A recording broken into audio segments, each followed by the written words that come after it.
Study for success में आपका स्वागत है। अब तक आपने जो 50 क्वेश्चन यानी हिंदी के जो पढ़े थे सभी आपके शिक्षक पात्रता जितनी भर्ती परीक्षाएं होती हैं उन सब के लिए इम्पोर्टेंट थे, चाहे वो आपका यूपी टेट हो, सी टेट हो, या रीट का एग्ज़ाम हो, या सी टेट का एग्ज़ाम हो, या हिमाचल प्रदेश टेट हो, कोई भी टेट हो उसके लिए आपके इम्पोर्टेंट थे। चाहे वो आपकी कोई भी भर्ती हो, जैसे यूपी पुलिस हो गई है, यूपी पुलिस में आपकी यूपी पुलिस कांस्टेबल हो गई, यूपी एसआई की भर्ती हो गई, या दिल्ली पुलिस की होगी, दिल्ली, या जितनी भी आपकी भर्ती हैं सबके लिए ये क्वेश्चन इम्पोर्टेंट है।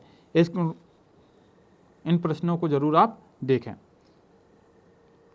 हिंदी किस भाषा परिवार की भाषा है? हिंदी जो भाषा है वह किस परिवार की है? वह है आपकी भारोपी, यानी भारोपी भाषा कैसी है? हिंदी की एक भारतीय भाषा है। तो इसका जो करेक्ट आंसर हो जाएगा ऑप्शन सी करेक्ट आंसर हो जाएगा। अगर हिंदी भाषा का जन्म हुआ था, हिंदी भाषा का जो जन्म हुआ था वह कब हुआ था? हिंदी भाषा का जो जन्म हुआ था वह हुआ था अपभ्रंश से। कब हुआ था? अपभ्रंश से हुआ था। हिंदी भाषा का जो जन्म हुआ था वह अपभ्रंश से हुआ था। शुद्ध वर्तनी का चयन कीजिए। अब शुद्ध वर्तनी, आप यहाँ पर कृपा लिखा हुआ, कृपा, कृपया और कृपा। तो इसका जो करेक्ट आंसर हो जाएगा वह हो जाएगा option number B correct answer हो जाएगा, कृपा।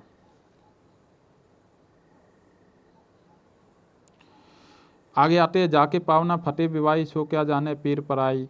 तो यानी जिसके ऊपर बीतती है वही जानता है, यानी दूसरा कोई दूसरे की पीर कैसे जान सकता है। तो इसका जो ऑप्शन हो जाएगा वह ऑप्शन एक इज करेक्ट आंसर हो जाएगा।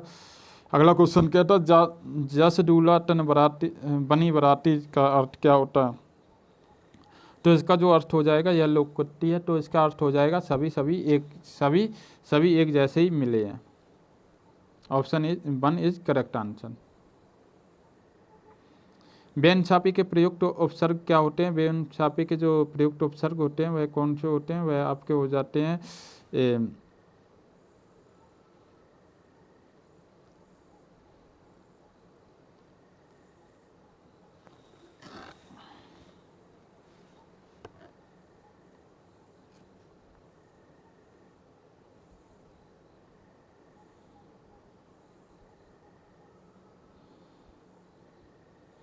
वह बे हो जाते हैं। कौन हो जाते हैं? बे हो जाते हैं। ऑप्शन नंबर 6 का बी इज करेक्ट आंसर।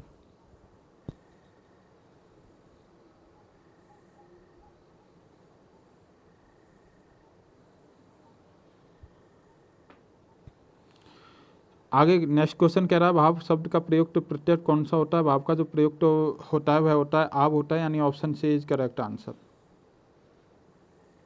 समूहवाचक संज्ञा कौन होती है? समूहवाचक की जो संज्ञा होती है वह अंगूर होती है। Option number B is correct answer. किस शब्द में आवा प्रत्यय नहीं है? किस में नहीं है? लावा में नहीं है। तो option number C is correct answer.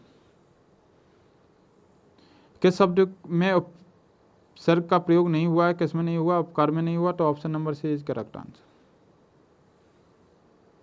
निम्न में ऐसे किस शब्द का प्रत्यय का प्रयोग हुआ है? किसका हुआ है? धनिक का हुआ है। तो option number B is correct answer.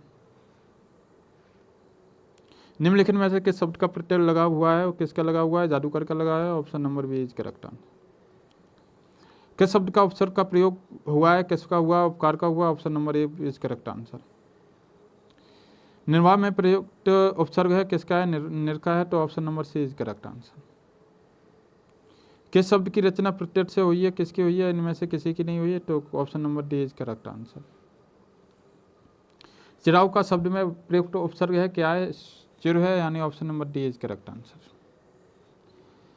किस शब्द में उपसर्ग नहीं होते हैं? किस में नहीं होते हैं? ओढ़ना में कोई उपसर्ग नहीं होता है। तो option number B is correct answer. इनमें से कौन सा शब्द समूहवाचक प्रत्यय नहीं है? प्रेस नहीं है। तो option number B is correct answer. पवित्र में प्रयुक्त संध का नाम क्या होता है? आदि संध होती है। Option number B is correct answer. जितने भी आप यहाँ पर आप क्वेश्चन देख रहे हैं सारे एग्जाम व्यू से इंपॉर्टेंट हैं और हर परीक्षा के लिए इंपॉर्टेंट है, चाहे वो आपकी शिक्षक पात्रता परीक्षा हो या किसी अन्य एग्जाम के लिए हो, उनमें सभी में ये क्वेश्चन पूछे जाते हैं। निम्नलिखित में से तत्सम शब्द का चयन कीजिए। किसका कीजिए? तत्सम। तो तत्सम यहाँ पर हो जाएगा ऑप्शन नंबर सी, यानी उद्यम हो जाएगा। Option number C is correct answer. चाहे वो एसएससी के एग्जाम हो या किसी स्टेट लेवल के कोई भी एग्जाम है, उनके लिए ये क्वेश्चन सारे इंपॉर्टेंट होते हैं। सांसावत किसका पर्यायवाची होता है? सांसावत तूफान का पर्यायवाची होता है। Option number B is correct answer है। निम्नलिखित में से टाटा का पर्यायवाची होता है, टाटा का सभी पर्यायवाची होता है, सुबह, सुंगा और सुख, यानी टाटा नहीं टोटा है, यहाँ पर थोड़ा मिसप्रिंट है, थोड़ा देख लेना। टोटा का जो पर्यायवाची होता है सुबह होता है, सुक्का होता है और सुख होता है। तो option number D is correct answer. चित्रक किसका पर्यायवाची शब्द होता है? चित्रक जो पर्यायवाची शब्द होता है वह वाक का होता है। Option number B is correct answer. वृत्त किसका पर्यायवाची होता है? वृत्त जीविका का पर्यायवाची होता है। Option number B is correct answer. प्रवाहित किसका पर्यायवाची होता है? प्रभावित जो पर्यायवाची होता है वह जुगनू का होता है। Option number B is correct answer हो जाता है यहाँ पर जितने भी। विपिन का पर्यायवाची क्या होता है? विपिन का जो पर्यायवाची होता है वो option number C is correct answer यानी जंगल का पर्यायवाची होता है। आप हमारे चैनल को लाइक शेयर सब्सक्राइब जरूर करें, हमारे चैनल से निश्चित ही आपको मदद मिलेगी। नेक्स्ट क्वेश्चन आ गया है, खल का पर्यायवाची क्या होता है? दुष्ट होता है, नीच होता है, पाजी होता है, आज ये सभी होते हैं। तो ये इसका जो करेक्ट आंसर हो जाएगा ये सभी, यानी उसका जो करेक्ट आंसर हो जाए खल का जो पर्यायवाची होता है वह दुष्ट भी होता है, पाजी भी होता है। तो इसका जो करेक्ट आंसर हो जाएगा ये सभी। धीवर किसका पर्यायवाची होता है? धीवर जो पर्यायवाची होता है वह केवट का होता है। किसका होता है? केवट का होता है। Option number B is correct answer. Hindi को भारत का राजभाषा कब स्वीकार किया गया था? 14 सितंबर 1949 को स्वीकार कर लिया गया था। तो इसका जो करेक्ट आंसर है option number B is correct answer. 14 सितंबर 1949 ईस्वी को लागू स्वीकार कर लिया गया था। मनोज का पर्यायवाची क्या है? मनोज का जो पर्यायवाची है वह कामदेव है। ऑप्शन नंबर एक इज करेक्ट आंसर। उत्कंठा का पर्यायवाची क्या है? उत्कंठा का जो पर्यायवाची है वह लालसा है। Option number B is correct answer हो गया। यहाँ पर आगे दे रहा है आख्यान का पर्यायवाची शब्द क्या है? आख्यान का जो पर्यायवाची है वो वार्तार्थ है। तो option number B is correct answer हो गया।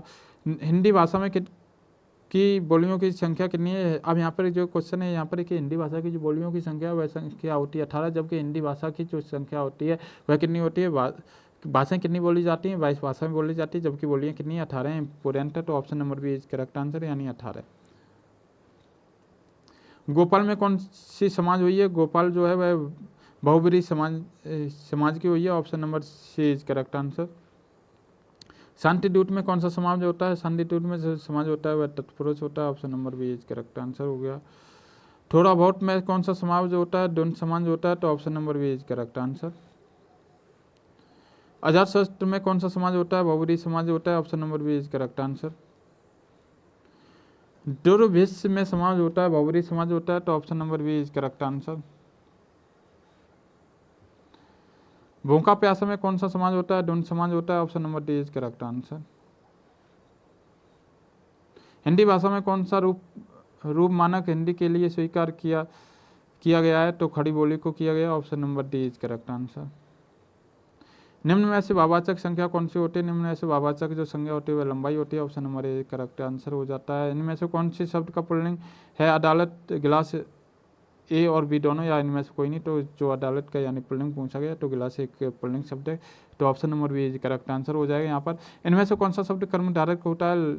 तो कर्मधारक कारक पूछा गया तो मैंने हर को बुलाया। तो ऑप्शन नंबर डी जो करेक्ट आंसर हो जाएगा। इसका जो करेक्ट आंसर है option number B is correct answer हो गया। निम्न में से कौन सा शब्द समूहवाचक संज्ञा का होता है? तो जो होता है वह समूहवाचक संज्ञा का जो अगर बात की जाए तो सभा होती है। Option number C is correct answer. इनमें से कौन सी जातवाचक संज्ञा का भाववाचक संज्ञा बनाया गया है? तो किसका बनाया है? बुढ़ापा का बनाया गया है। ठीक है, तो option number D is correct answer. यानी भाव को प्रकट करना। सर्वनाम के कितने वेद होते हैं? सर्वनाम के 11 वेद होते हैं। ऑप्शन नंबर एक इज करेक्ट आंसर हो गया। श्याम सोता है, यह कौन सी क्रिया होती है? आक्रामक क्रिया होती है। Option number B is correct answer हो गया। दांत में कितने वेद होते हैं? दांत में 2 वेद होते हैं। Option number D is correct answer. Option number B is correct answer, D correct answer 2।